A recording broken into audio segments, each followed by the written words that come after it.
வணக்கம் ஃப்ரெண்ட்ஸ், இந்த வீடியோல நாம பிரெக்னன்சி சிம்டம்ஸ் பத்தி தான் தெரிஞ்சுக்க போறோம். கர்ப்பம் ஏற்பட்டதும் உடல்ல சில ஆரம்ப மாற்றங்கள் தோன்றும். அவை ஒவ்வொரு பெண்களுக்குமே கொஞ்சம் மாறுபடலாம். ஆரம்ப கட்ட கர்ப்ப அறிகுறிகள் எப்படி இருக்கும்னா, மாதவிடாய் தாமதமாகும்.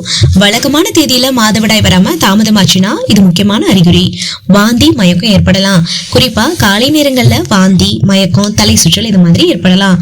மார்பகங்கள்ல வலி அல்லது கனத்த உணர்வு இருக்கும். மார்பகங்கள்ல வீக்கம், தொடும்போது வலி, நரம்புகள் தெளிவா தெரிகிறது. இந்த மாதிரியான சிம்டம்ஸ் ஏற்படும். அதிக சோர்வு இல்லனா தூக்கமின்மை, சின்ன வேலை செஞ்சா கூட அதிகமா களைப்பா இருக்கும்.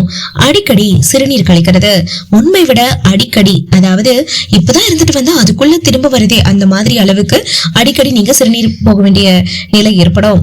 வாசனைக்கு அதிக உணர்வு இருக்கும். சில வாசனைகள் பிடிக்காம போகிறது இல்லனா வாந்தி வர்றது.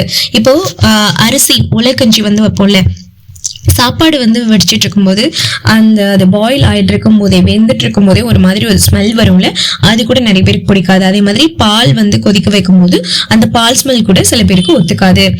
அடுத்ததா உணவு விருப்பு வெறுப்பு. உங்களுக்கு பிடித்த உணவுகள் பிடிக்காம போகலாம், பிடிக்காத உணவுகள் பிடிச்ச மாதிரி இருக்கலாம். இந்த மாதிரி அதிக ஆசை, சிலவற்றை பார்த்தாலே வெறுப்பு, இந்த மாதிரியான ஒரு சூழ்நிலை உங்களுக்கு ஏற்படலாம். வயிற்று பகுதியில இழுத்து பிடிக்கிறது மாதிரியான அந்த கிராம்ப்னு சொல்லுவாங்கல்ல, சோ அந்த மாதிரி இழுத்து பிடிக்கிற மாதிரி உணர்வு இருக்கும். லேசான வலி இல்லைன்னா அடிவயத்துல லேசான வலி இல்லைன்னா இழுத்தது மாதிரி நீங்க உணரப்படலாம். அதுதான் பாத்தீங்கன்னா மூட் ஸ்விங்ஸ் இருக்கும். காரணம் இல்லாம கோவப்படுவீங்க, அழுவீங்க, மனமாற்றம் இந்த மாதிரி இருக்கும். அடுத்ததான் லேசான ரத்த கசிவு. இது பாத்தீங்கன்னா இம்ப்ளான்டேஷன் ப்ளீடிங் அப்படின்னு சொல்லுவாங்க. கர்ப்பம் உருவான 6 to 12 நாட்கள்ல லேசான ஸ்பாட்டிங் வரலாம். அது எல்லாருக்குமே வரும் அப்படின்னு சொல்ல முடியாது, ஒரு சிலருக்கு வரலாம். அந்த அறிகுறிகள் இருந்தாலும் சில நேரங்களில் ஹார்மோன் அந்த மாற்றம் காரணமாகவும் இருக்கலாம். உறுதி செய்யாம மருந்து எடுத்துக்க கூடாது, சரிங்களா? இப்போ உறுதி செய்யறது எப்படின்னா, பிரெக்னன்சி டெஸ்ட் கிட் இருக்குல்ல, அது மெடிக்கல் டிபார்ட்மெண்ட்ல கிடைக்கும். மெடிக்கல் ஸ்டோர்ஸ்ல கிடைக்கும். ஸோ நீங்க வாங்கிக்கலாம். காலையில முதல்ல நீங்க சிறுநீர் கழிப்பீங்க இல்லையா, அதுல அந்த சிறுநீரை பிடிச்சு நீங்க பரிசோதித்தா மட்டும்தான் சரியான முடிவு உங்களுக்கு ரிசல்ட் கிடைக்கும், சரிங்களா? அடுத்ததான் நீங்க பிளட் டெஸ்ட் எடுத்து பார்க்கலாம். HCG டெஸ்ட் அப்படின்னு சொல்லுவாங்க. அந்த HCG ஹார்மோனோட அளவை துல்லியமா பாக்குறதுக்கு இது ஹெல்ப் பண்ணும். அதே மாதிரி மருத்துவரோட ஆலோசனை ரொம்ப ரொம்ப அவசியங்க.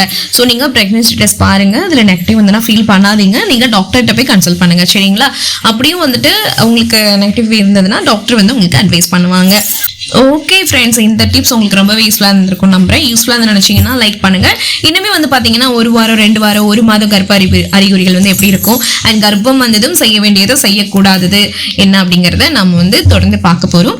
ஸோ வீடியோவை லைக் பண்ணிட்டு அண்ட் நம்மளுடைய சேனலை சப்ஸ்கிரைப் பண்ணுங்க. அப்பதான் நான் போடுற வீடியோஸ் எல்லாமே உங்களுக்கு நோட்டிபிகேஷன் ரிசீவ் ஆகும். ஓகே ஃப்ரெண்ட்ஸ், அகைன் உங்களை வேற யூஸ்ஃபுல்லான டிப்ஸ்ல மீட் பண்றேன். Until then, thank you so much. Take care all.